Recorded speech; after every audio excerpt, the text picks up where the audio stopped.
I'm on. We ready? Look at how y'all doing today? This is Mr. Thaddeus with the Coffee House Podcast. And today us have a very special guest on y'all with us. Now look at he ain't in the best attitude and thing today cause today his birthday. And when we catch a hold of he was up there with W.E.B. Du Bois and Frederick Douglass and Mahalia Jackson and Nat Turner and Malcolm X, and they was up there having a time up there for his birthday. But us catch a hold of and he on y'all today, and he got a bad attitude. He ain't gonna laugh or nothing. Look at him. Look at his face. He's so mad. But look at him. Us got Dr. Martin Luther King on y'all today. The day on his birthday. And us gonna talk to he and ask he some question and just see how he doing and what he think about certain thing and thing like that. So look at him. Welcome, Dr. Martin Luther King. You ain't gonna say it back. You ain't gonna say welcome back or nothing. You got a very terrible attitude today. But look at him. I've been talking to them churn, Dr. Martin Luther King, and I've been telling them churn about you and all the thing what you done. I've been telling Fat Mika and all of them. And I've been telling them about the marching Selma and all that, about what you done down there and Bloody Sunday and everything. And I'm churn tell me, said, Granddaddy, that's silly. Ain't nobody need to be doing that and stuff like that. What do you have to say to the people what think marching and stuff like that is silly? Well, first I would say that the march was not silly at all. I would think that the march did more to dramatize the indignities and the injustices that Negro people continue to face in the state of Alabama and many other sections of the South more than anything else. I think it was the most powerful and dramatic civil rights protest that has ever taken place in the South. And I think it well justified the cost that we put in it. Now, of course, we're sorry that a death occurred immediately after the march, and I'm sure that all people of goodwill are outraged and in deep sorrow as a result of the death of Mrs. Liuzzo. But after all, we know in a nonviolent movement that there are these possibilities, and we go on with the faith that unmerited suffering is redemptive. Okay, I hear what you saying, everything. I agree with what you say about that and how that's so important and the young people that they need to know about that. And look at here. I've been telling them, I said, okay, y'all can sit around y'all with y'all funky self all y'all wanna and ain't registered to vote or none of that and don't go vote, none of that. Now, I understand what the young people say because they don't see a lot of change and things going on, but I try to explain to them, y'all been down there marching in Selma for that voting right bill. I say, but it was some other thing y'all been voting for too. Y'all was marching for. And we going through them same thing y'all today. And that's why I try to explain to them that these things y'all what y'all been doing but important.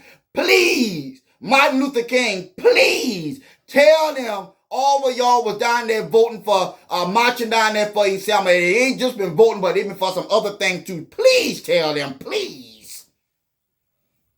Well, the demonstration was certainly for the voting rights bill. However, we must recognize that there are other very tragic conditions existing in the state of Alabama which are as humiliating, as degrading, and as unjust as the denial of the right to vote. Right. Namely, police brutality. There you go. And we marched on the state of the capital of Alabama to protest the long night of brutality, the constant murders that continue to take place in that state. For after all, under the administration of Governor Wallace, there have been 10 persons actually killed and murdered, and nothing has been done about it. There have been untold bombings of homes and churches.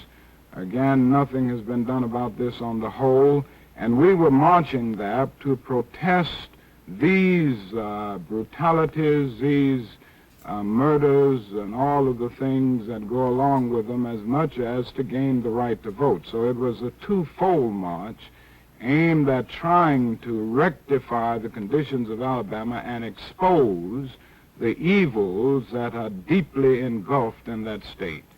Dr. King, when you see me do like that right there, that means you going too long. Now, to say you want to get back to your birthday, you is very long-winded. I don't understand.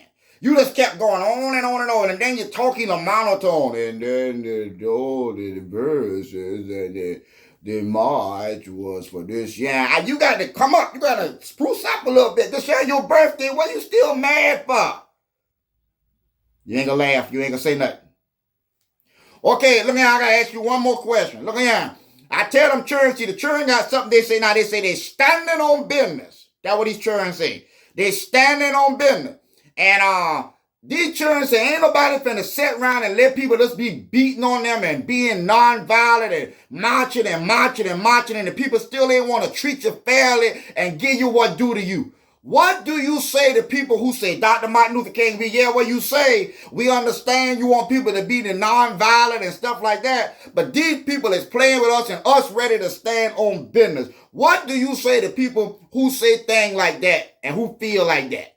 What do you say to them? Realism impels me to admit, however, that when there is justice and the pursuit of justice, violence disappears, and where there is injustice and frustration, the potentialities for violence are greater. And I would like to strongly stress the point that the more we can achieve victories through nonviolence, the more it will be possible to keep the nonviolent discipline at the center of the movement. But the more we find individuals facing conditions of frustration, conditions of disappointment and seething despair as a result of the slow pace of things and the failure to change conditions, the more it will be possible for the apostles of violence to interfere. Okay, thank you so much for that. Us appreciate it. I declare to God you long-winded, boy. And you talking a monotone. But look here, us gonna let you get back to your birthday. Us know you excited. Happy birthday to you. Happy birthday to you. You ain't care about that either. You just gonna sit there and look. You ain't excited or nothing.